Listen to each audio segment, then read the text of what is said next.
The following program is an original production of Link TV.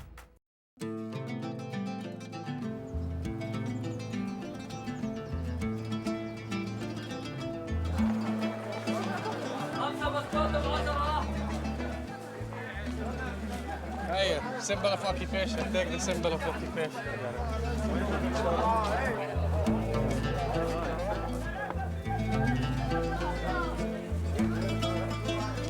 And above there on the wall, so they keep an eye on you. You see in the States, Uncle Sam keeps an eye on you. Here, Uncle Sharon keeps an eye on you with a M16.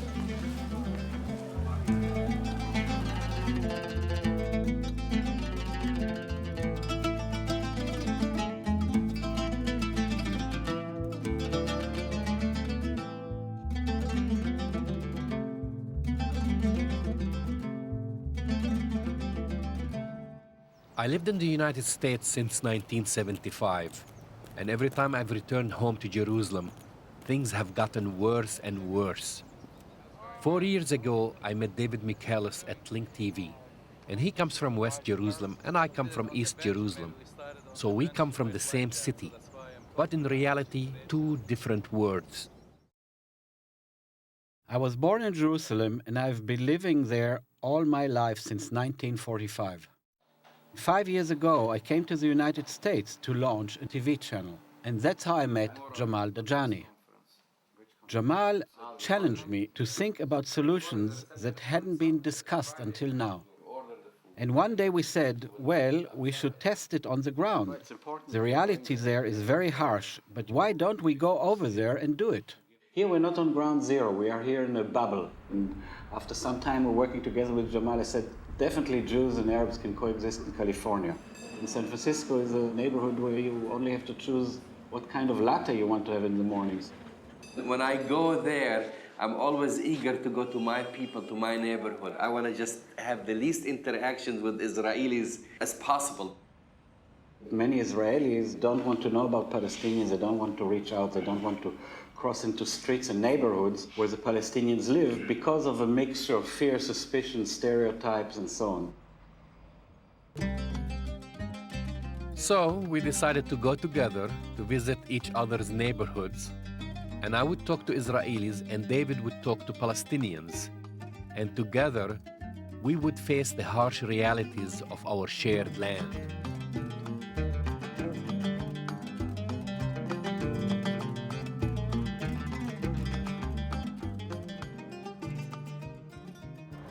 Growing up in the 60s, the Palestinians just weren't in the head of anyone. For us, it's different. We knew we had property and it was taken away from us by force. I remember distinctly knowing that this is the wall that separated the East and West Jerusalem. And this was the no man land here. My family lived in Jerusalem for centuries. In 1948, the State of Israel was founded, and for Palestinians, this time was called the Nakba, or the catastrophe. Like many Palestinians, my father and his entire family were pushed out of their ancestral home. They moved to a small apartment in East Jerusalem because the city was divided into a Jewish and an Arab city. And in 1967, the Six-Day War happened when the Israelis invaded Jerusalem and conquered it. We have lived under the Israeli occupation ever since, always longing to go back to our ancestral home.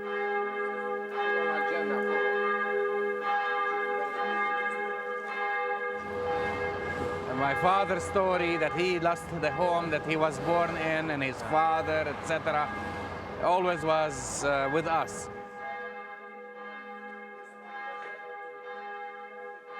Ancestors, whenever I walk here, I feel as if they're walking in like a shiver in my body, like I feel their souls. They used to have the stables down there, and actually this is my father's room right there. Right next to the... The yeshiva school now.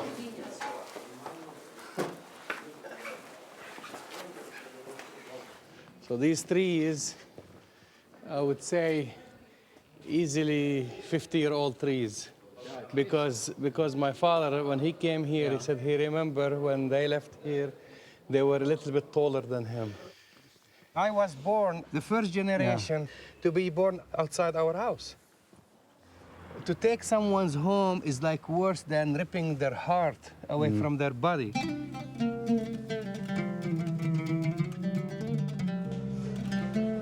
I took David to meet Khalil Harb, my childhood friend. He and I went to the same school. I went afterwards to the United States, and he went to Greece to study dentistry, but he returned to Jerusalem. He's been living there ever since. Maybe half the people he meets here, he did a root canal for them. He's seen the situation deteriorating. Since the Intifada, half of his patients cannot even afford to pay him, but he never turns anyone away. And you see some guy coming from Russia and says, this is my land, and he takes your land, which you have been here thousands and thousands of years. And somebody comes only a month ago and says, this is my land.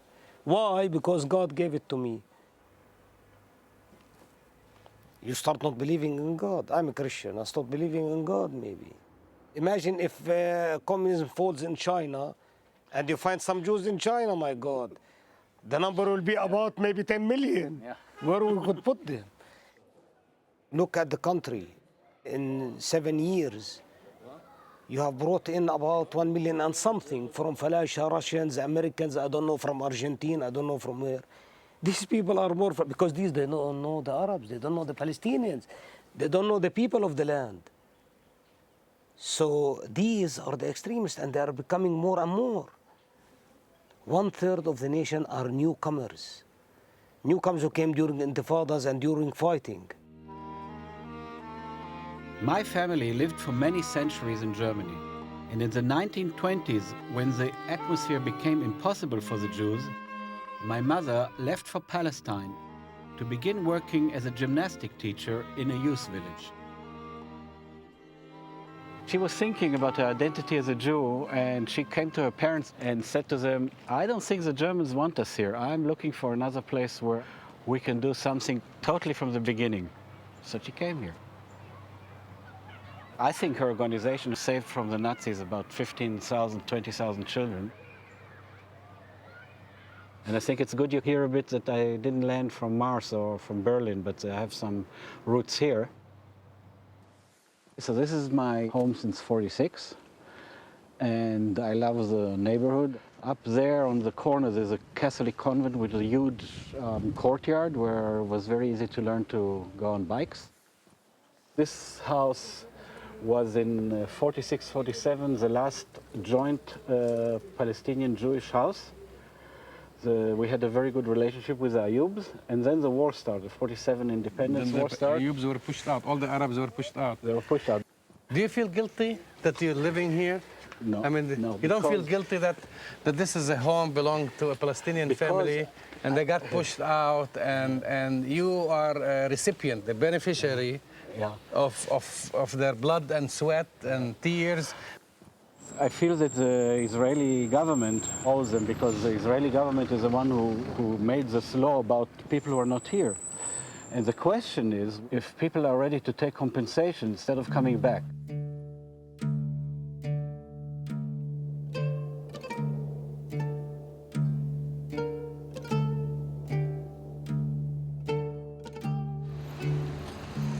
The next day, David and I separated so that I could go alone into Gaza. Along with the West Bank, Gaza is one of the 2 areas that had been taken by Israel in 1967 and has been an occupied territory ever since.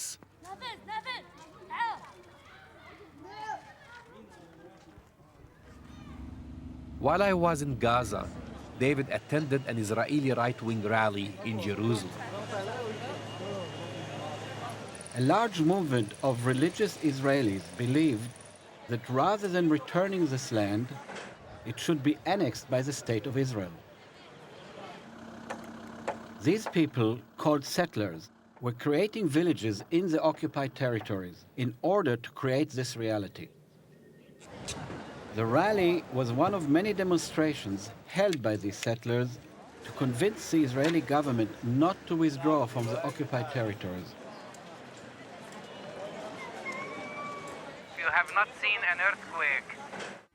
The devastation of an earthquake, all what you have to do is go see Rafah. The water here is salty, so some EU government set up desalination plants. They cannot just get fresh water at home.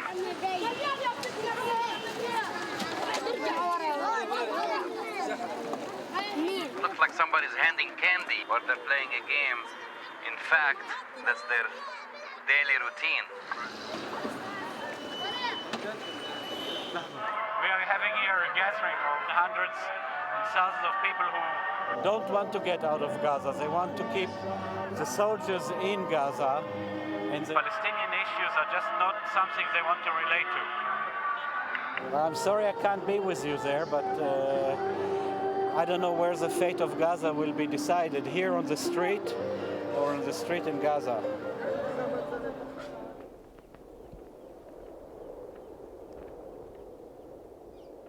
This is where the Israelis have been coming through Rafah, wreaking havoc through this entire area. You could look around here and see these homes that they were totally destroyed. أجن الدبابات والجرافات بحجة ذريعة إنه كان في هنا نفق، وبلشوا طبعا يشدوا في الدور، والناس طبعا شردت.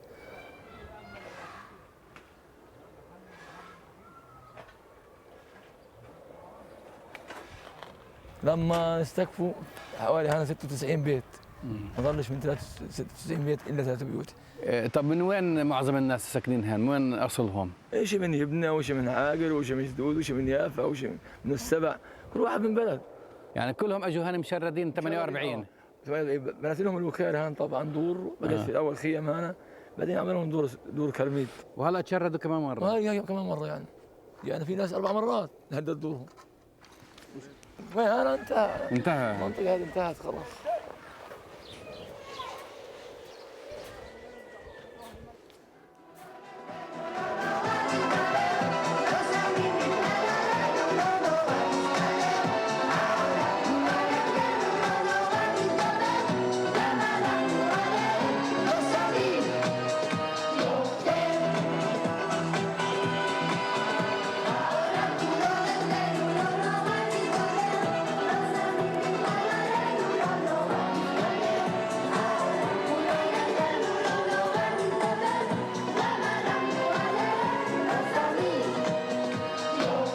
מה אתה מציע לפלסטינאים תושבי עזה?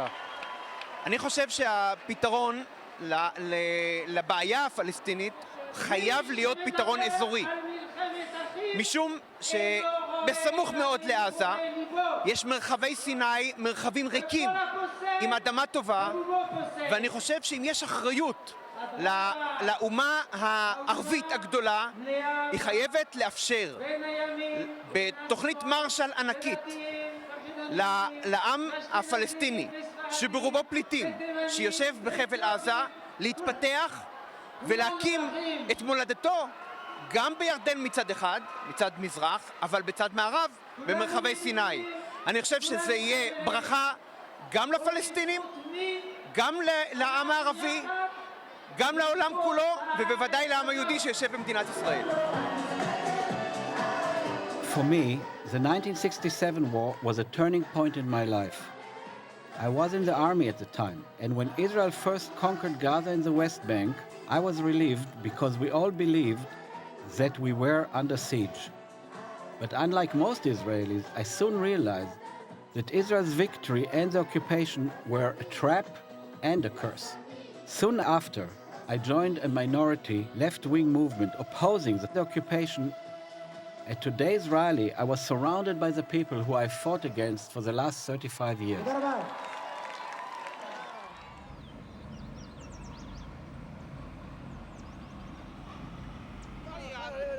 Gaza, with its 1.3 million Palestinians, is considered to be the most densely populated place on earth.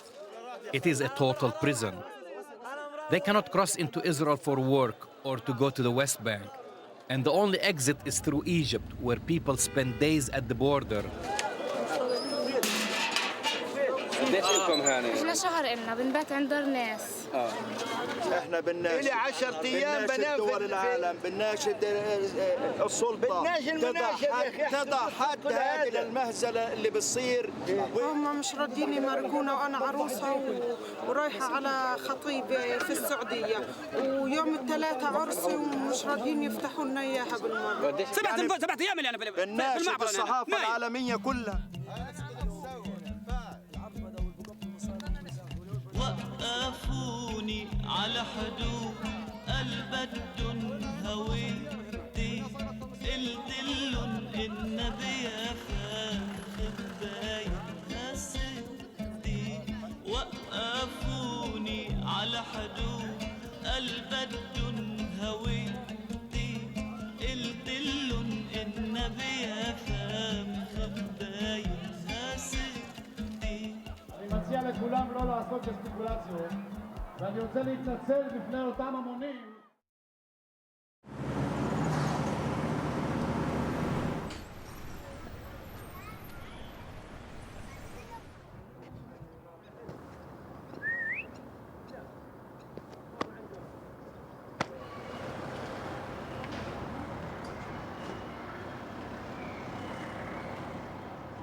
It's a family reunion of our. I felt like I went to Mars, to another country, you know? You went to another country. So you think I did the right thing? If an Israeli would come with you, would have been... Forget it. Forget it? Yeah. Yeah. They'll lynch you, you know? Yeah. But they don't have too many trees, so I don't know where they hang you from.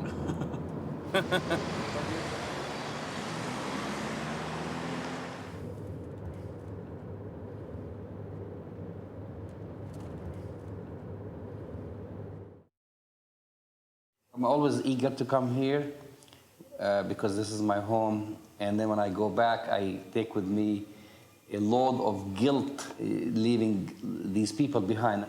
When are we going to get to the humane level? People should be incensed, not just the Palestinians. We should fight Arabs and Jews to preserve them. I don't know. My feeling is that on both sides, people are tired, fatigued, and brainwashed, and have become pawns. And they will not rebel in a way that they would march in the streets. At least from the Israeli side, people say, I care about my four corners in my little garden, and outside it's so terrible, it's out of my control, and I don't see this rebellion happening. Clearly, I'm the optimist of the two of us. And in fact, I believe that rather than creating two separate states, one Israeli and one Palestinian, that we should have a one-state solution where everyone shares in the same land and has equal rights. I know I'm in the minority with this idea. Still, the situation in the West Bank and in Israel is so complicated now that you have a scrambled egg situation where the Israelis are living amongst Palestinians and Palestinians are living amongst Israelis, and the question really is how to separate the two people. One of the Israeli intellectuals that dealt with this binational situation, which we are in, is the former deputy mayor of Jerusalem, Biran Benvenisti. We are in a binational condition. It is not that one day we proclaimed a binational condition. But I mean, the binational condition you're talking about is the condition of the haves and the have-nots. Absolutely. We're here, yes, everything is intermingled, but you got one side that controls everything, has the right, and on the other side, it's almost a master and slave relationship. You forced me to say to you, this don't discuss with me. You didn't come here to say master and slave, and I say, yes, master and slave. I'm not in this business of labeling people. I'm a social scientist. If I cannot sit across the table from you and be honest, just be honest, talk to you man to man, and then you be honest with me, what's wrong with that? Well, I'll tell you, because you see, that is the problem always with Palestinians. Palestinians always wants. But First of all, see, you're judging me now. You're judging me. The same thing you provo- accuse me. because you provoked the worst from me already. So that is why this interview is ruined. One can sit down and discuss and disagree or agree. Not with me. But why? Because I dictate the rules of the game, not you. You see, here is the master and slave relationship. Okay. We've been here for thousands of years, you and me, so we have time to talk about it. I don't. You might have time, I don't. You don't dictate to me what time I have and what I don't. You came to interview me in my house, so at least be polite, okay? I'm Thank you very much. Okay, that went rather well. Well, do you think I blew it? Do you think he'll see me again? I think we should really go back and see him. What do you think about that? I think that we have to give it some time and come back and call him again. But I definitely don't want to go inside his home, so you better arrange that somewhere neutral. There is also an ongoing myth from the Israelis of their own narration. You know, it started that, you know, coming here to the empty land, for the land with no people and all these things. And now, is there a recognition, you know, from on the Israeli sides of their mistakes? Most believe in the justice of the cause. They've taught themselves enough myths to put all the blame on others. So we are always right. We are for peace. And the whole attempt is to destroy us. And if we are faced with annihilation, we can invoke all the memories of Jewish being persecuted for the last 2,000 years. Then the Palestinians become a different kind of Gentiles. Now, you can blame Israelis, but you can also blame Palestinians for allowing enough justifications for the creation of that myth. Maybe they were misled, maybe they had no other choice. But this is what you have. You have enough building blocks to create the myth of Israel fighting for its soul. Were the Palestinians misled during the 4 years of the Intifada? And how are they coping with their fears? We went to Ramallah to meet Wafa Rahman, one of the few women peace activists who fought against the Palestinian perception of themselves as victims without a future. Just 5 days before the New Year's Eve, I had my cousin killed by the Israelis. And we were supposed to have a party here. We lit candles for all those who passed away to give us life. So we lit candles and we cried there, we sang with the people, and then we came back home, we danced, we also cried again. And for us, that was the resistance. The regression in the last 3 years has been incredible in the relationship between Palestinians and Israelis. Is there any way that you found a route into the heart of Israelis and tell them, don't be afraid of me? I don't believe in this fear. Mm-hmm. We are the people who are afraid of them. They are the occupation. Mm-hmm. We are the occupied. So the discourse that was played in the media and played in their minds by their leaders, I don't accept it. They talk about their security, but they never thought of my security. More than any other time that I went back to Jerusalem, I found people living in fear and in suspicion of everyone who went onto a bus or entered a coffee shop. This insecurity was a result of Jerusalem becoming the world capital of suicide bombings.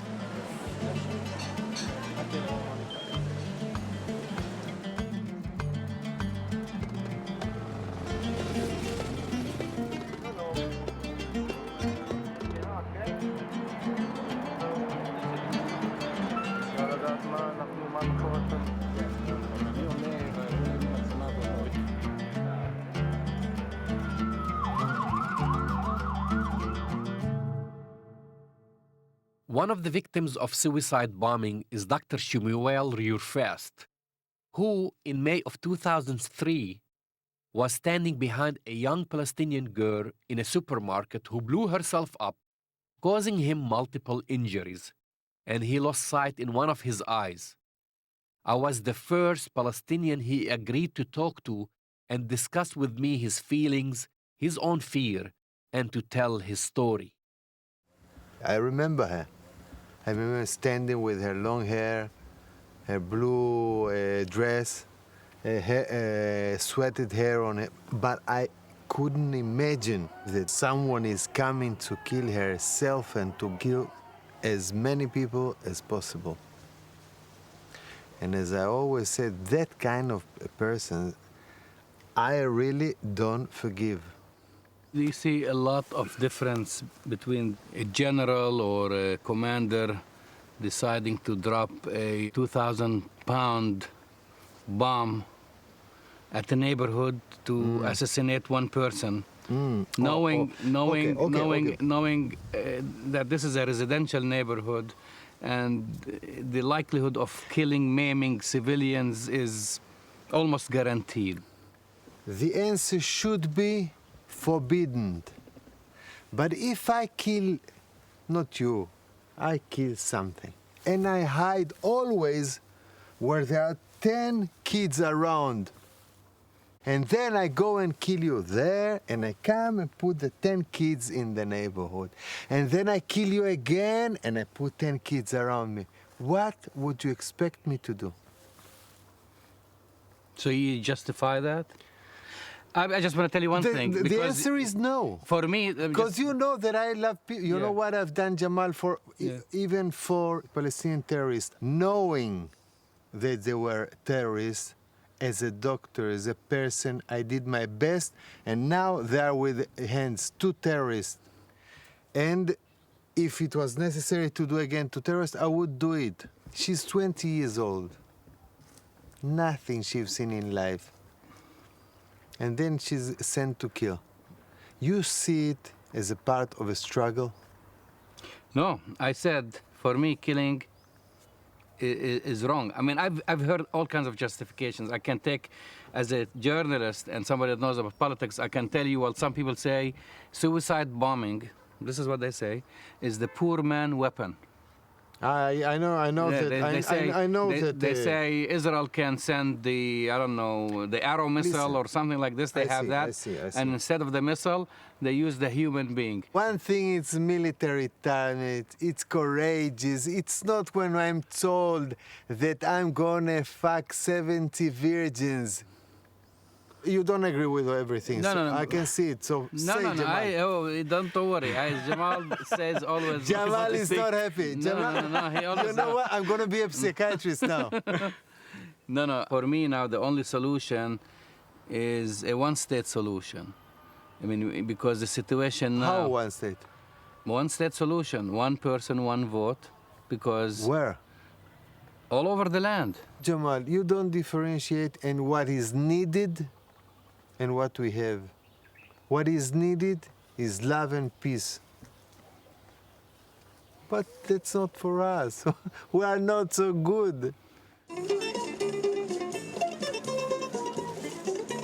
Yeah, I was with Khalil. Yeah.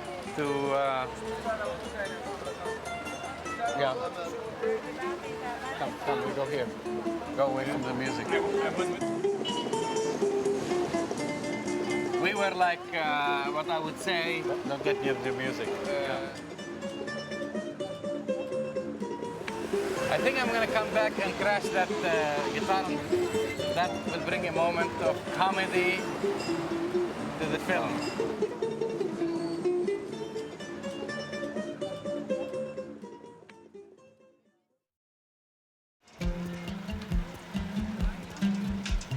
Israel has set up hundreds of checkpoints throughout the occupied territories to make the Israelis feel safer.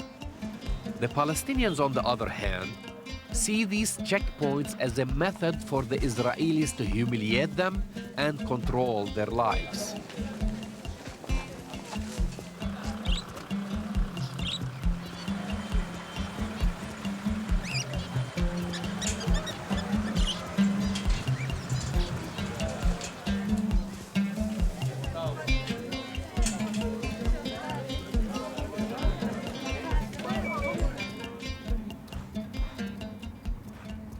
When we traveled, Jamal and I had to cross many roadblocks, overpasses and tunnels that only could be accessed by Israelis, mainly the army and the settlers. The clear separations through the bypass road system underscored the limited freedom of movement of the Palestinians versus the unlimited access of the Israelis. أقنعتها بالاستشهاديين حتى اقتنعت إنه الاستشهادي لازم يصير يعني فيش مشكلة بالاستشهادي أنا ما بس أنا بحكي لك كيف هي بتحب كيف يعني طلع هي كيف اللي صار معها كانت متأثرة بالإعلام عندهم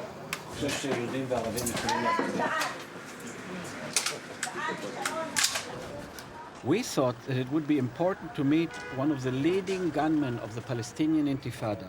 Zakaria Zubaydah, who was the leader of the Al-Aqsa Brigade in Jenin, agreed to see us in an area that saw some of the worst fighting between Palestinian resistance and the Israeli army. We met him in one of his many hideaways, which made the Israelis on our crew very nervous. As I don't understand Arabic, he talked to us in Hebrew. אנחנו נלחמנו עם הישראלים בגלל שנקבל המדינה שלנו 7 שנים. מהתחלת אוסלו עד עכשיו. אבל לא יצא שום דבר מזה. ונלחמנו חזק מאוד. פתחנו את התיאטרון בבית שלנו. הבאנו את הישראלים לתוך המחנה פה. עבדנו ביחד.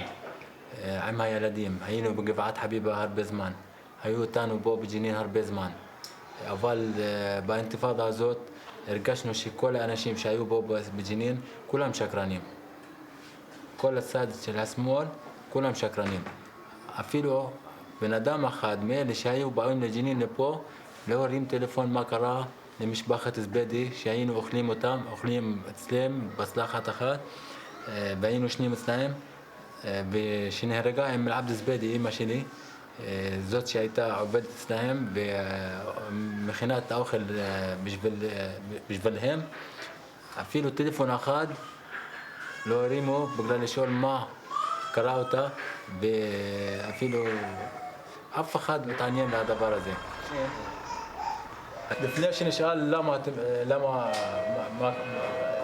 היה פיגוע, נשאל למה קרה? למה הבן אדם הזה ביצע את עצמו?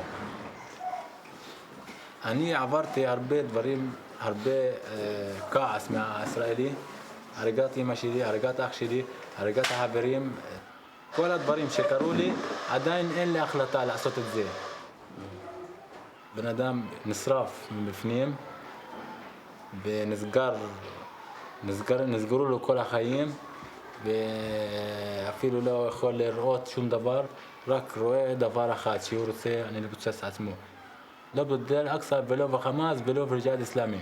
אכפת לו רק רוצה לפוצץ את עצמו וזהו. ובגלל זה אף אחד לא יכול לעצור אותו, אף אחד.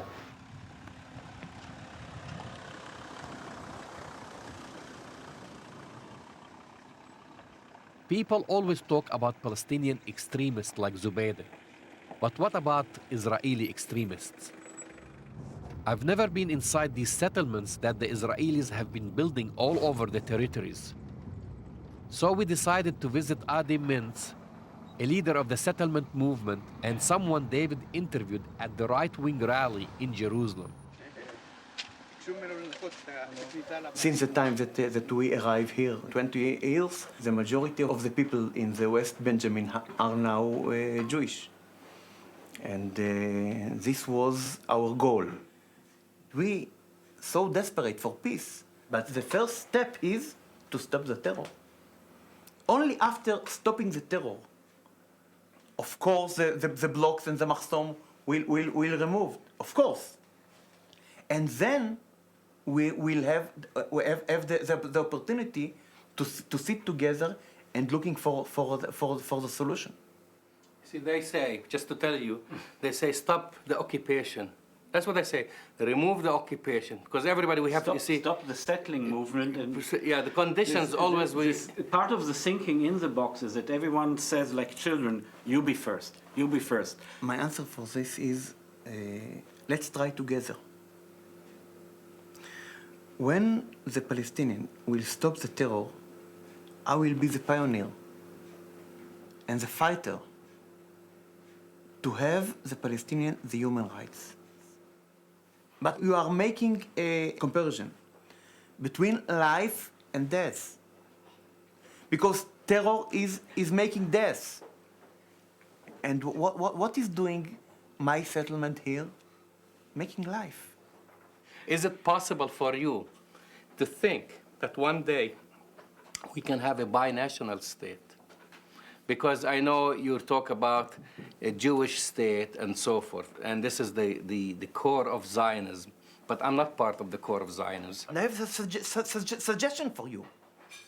And my suggestion is, and this is a great compromise that I am giving up on the other side of Jordan.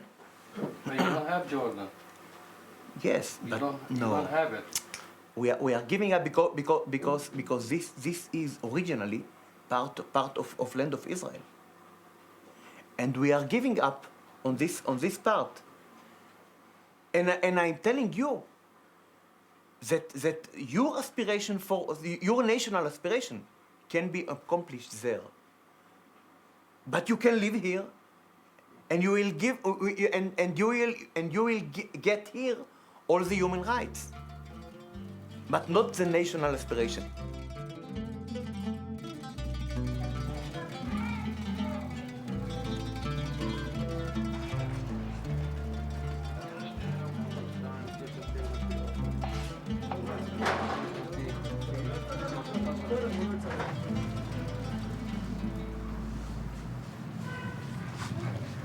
So it took us 3 hours just to get through the checkpoint, letting us in into Al Khalil, Hebron.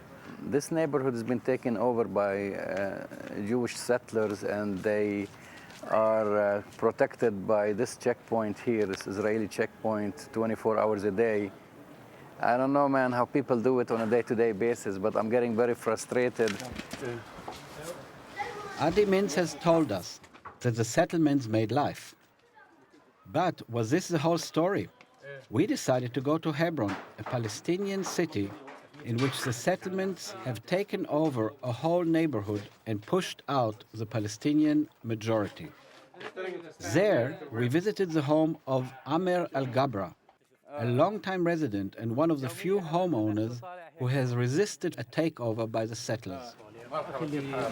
هم بيجوا بعلموا ايش؟ بعلموا كل البيوت هيك؟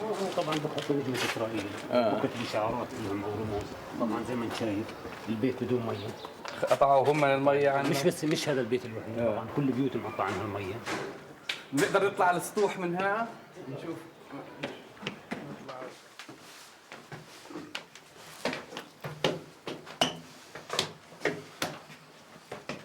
البيوت هذول الشبابيك اللي قبالنا هذول مستوطنين. هذا كان زمان ساكنين عرب ومن ال80 وقت ما صارت عمليه الدبويه اخذوا العرب وصارت هي الغرف الاستيطانيه اللي سموها بيت هداسه.